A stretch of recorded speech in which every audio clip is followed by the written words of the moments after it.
AI has dominated many conversations over the last 12 months. Let's chat. How's it been going? It's been a pretty crazy last 12 months or so. It's been a year, isn't it? Yeah, it's been pretty fast-paced, I would say. Lots of change going on at the moment. Probably far more than I've ever seen in my last 15, 20 years career. Absolutely feels like that, doesn't it? On that side. So yeah, how have you found it over at MTM to start with? I think the pace of it, I think more than anything for the last 12 months, I think that you feel like you get through one thing and then something else comes to kind of displace it, really. Not that it's better, it's just different, easier, and it's just been constant, hasn't it? Hasn't stopped. It has been constant. It feels almost like it's easy to be overwhelmed, I think, but from our perspective, it's about sort of keeping on top of things and almost like dipping your toe in to lots of different conversations, keeping educated, keeping aware, but also prioritizing at every turn sort of creativity and what that means. So. Yeah, it's interesting. I think from my perspective, one of the things that I'm finding quite interesting is, to your point, at the moment, every time you build something, it feels like it's almost outdated by the time it gets into production. But it feels like we're now getting to that kind of critical point where, as we're building things, they will actually be kind of current and kind of have some longevity behind them. So some of the bits we're building at the moment look really interesting. Yeah, really excited for that. The cycle of it as well, I find really interesting. So like early days, you're looking at it from a code level, and those of us that have been working with machine learning for 10, 15 years or whatever, from a code perspective, then that's translating into a code with UI. So NAN type systems, 12, 18 months ago. Then comes the off-the-shelf single-use systems that are branded. People start using those, and then it jumps back again. So then you get the Claude Code type systems that just bring everything together, and then the next leap forward from that, I think, is going to be really interesting to watch, because that's everything in one place. You're talking a complete, Adobe in one place creative suite, effectively, for us anyway. Yeah, it's the dream. Yeah, it's been a ride, I think. Like, from being up here, it's now very tangible and something we use every day. What's been changing in conversations with clients and what their expectations are? I think probably depending on, I'll kick that one off. I think clients maybe aren't as far down the line at the moment as I would maybe have expected them to be. So I think from my perspective, we get clients asking quite a lot about kind of our use of AI within the business. And I think there's a balance between clients wanting to know that we are on the front foot with AI, but they don't want us writing their content with AI, or they don't want us kind of fully relying on AI for everything at the moment. But we're definitely seeing in kind of RFPs at the moment more clients sending messages saying, how is AI embedded within your business? There's a big expectation that clients are getting kind of more for their money and getting more through that side. I think it'd be really interesting to hear Shopify's perspective on that, because I guess my expectation is that with that is that they would want to see AI fully embedded within the platform. And So I think merchants are typically coming to us and saying, what should we do? What should we use? They think of AI as just a single feature, while we are telling partners it's a total rewrite of how everything is functioning, and you have to keep that in mind. And we actually want our partners to lead on that and to lean on that and to build solutions through using our platform for clients, and to kind of work and strategize around that, because they don't know and they're scared. And I think that's where you guys play a really strong role. The desire for AI is very, very real. So there is an appetite for it, and almost a hunger to see how it works. On the other side, you get an awful lot, especially in some of the sectors we work, some very risk averse, quite rightly, organisations. But it's the proof points, I think, is we are continually finding that we're needing to lean on those, the output focused discussions, rather than getting into the weeds of how everything's put together and how things run through. But the effect on output. If I could double underline that, I would, because you sit in a pitch scenario, or you speak to a client about what they could do to further take on their digital transformation journey and go to that next level.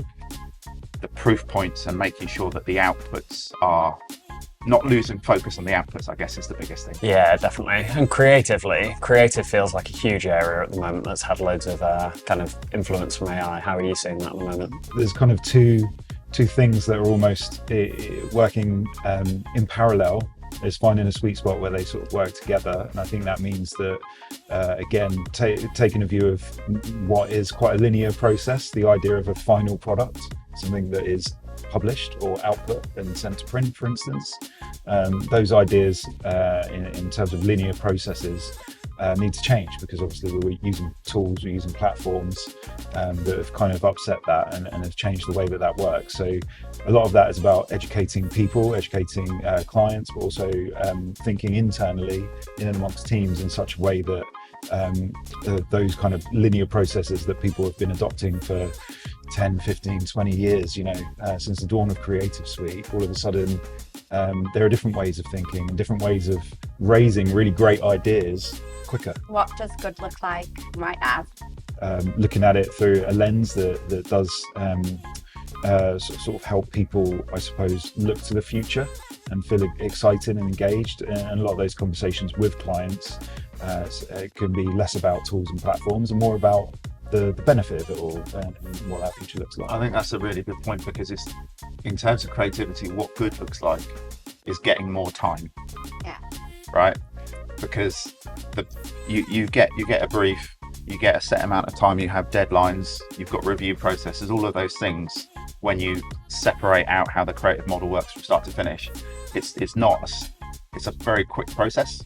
People think, you kind of go away and this thing pops out the other end, but there are a lot of stages on the way.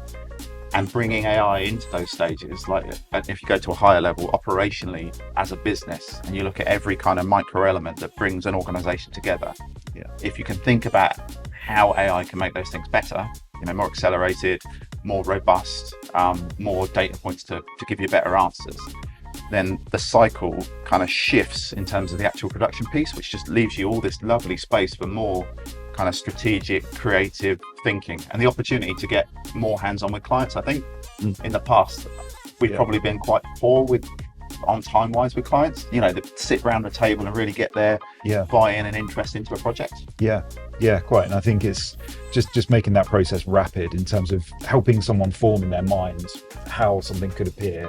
That's really beneficial. It's been really beneficial for lots of different reasons, certainly from film and production, but also creative and beyond, being able to have those conversations and commit hard to making sure that you're very aware and, again, like educated on what good looks like. I think there'll always be Rich just holding up a piece of paper and literally can't see what's written on it. What is it? It had to be Rich. What he said was performance. Can we bring that into the conversation? Right. Sorry. You need a chalkboard. We were talking then about what good looks like right now. We had a great chat about what that means for creative. How about in performance and web?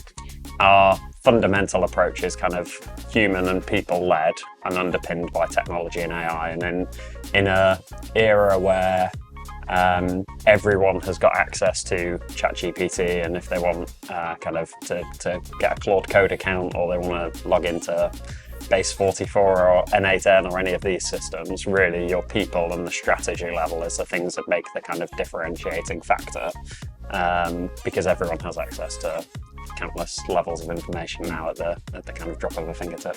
When you're ahead of platform, you're doing the right thing. Yeah, just to add on that I find myself talking a lot about the difference between automations and AI, because I think it's key to understand, and I think that's where we are a little bit at. It is explaining that AI is not just like a task-oriented automation. It's there to amplify and make things better. So the same, like, it's not going to replace anybody in the company. It's just going to amplify everybody's work.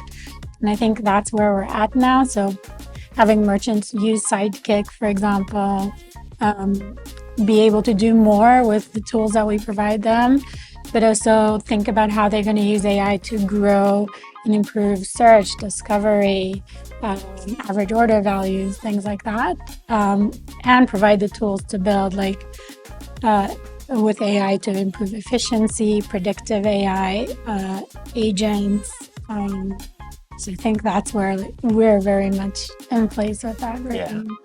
So we've talked a lot about the pace of change. What do you think is going to feel normal in 18 months' time? 18 months. 18 months is a long time. I think in 6 months, the idea that everybody's going to feel like they're going to have some kind of AI empowerment before they kick into what they're doing on the daily. Yeah.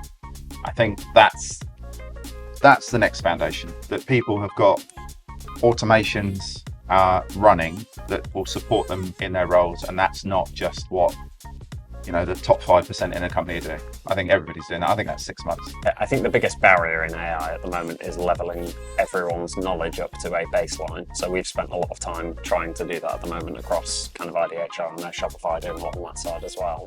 But I think in that kind of 6 to 12 month time period, you would hope that everyone was using AI kind of day to day, whether that be for helping to summarize documents or whatever someone's individual role will be. They're using it to a level that's helping them to become more efficient and take some of the kind of day-to-day stresses and pressures off their workload. I think as you start to get further forward, we'll start seeing more and more tooling specifically for each individual use case coming out. We've got loads of development going on in that area, so I would like to think that all of our processes have adapted to using AI to be materially better than where the current kind of level would be. We're probably not seeing as much adoption in the web side of things as I would maybe have expected. That's the area that I thought would potentially have kind of the biggest impact. I think, as you were saying, AI will be first line, and it will be okay to be first line. So let's start with creating content or anything else with AI and labeling it that way, and then iterating on that and bringing the human in the loop on that. So I think it's going to be I think for a while people didn't want to say they used AI for something, and now it's going to be it's a first line. Let's double down on that. So the line that everybody's job is effectively under threat from AI, and I can't emphasize this enough, that's not true in any way, shape or form, but it is absolutely true that it is under threat from those who adopt it and that are really good at using it. You can't replace that with AI. The human interaction and the human kind of collaboration side will never be replaced with AI. Guiding kind of hand, that guiding voice thing that we've always kind of spoken about for the kind of company, it's nice positionally that is how it's working. Yeah. So it's not a situation where those of us in the industry are the industry is collapsing and being ousted by AI. It's that clients understand that we're having to be well ahead of this stuff and utilizing that experience to get them to kind of keep up with market.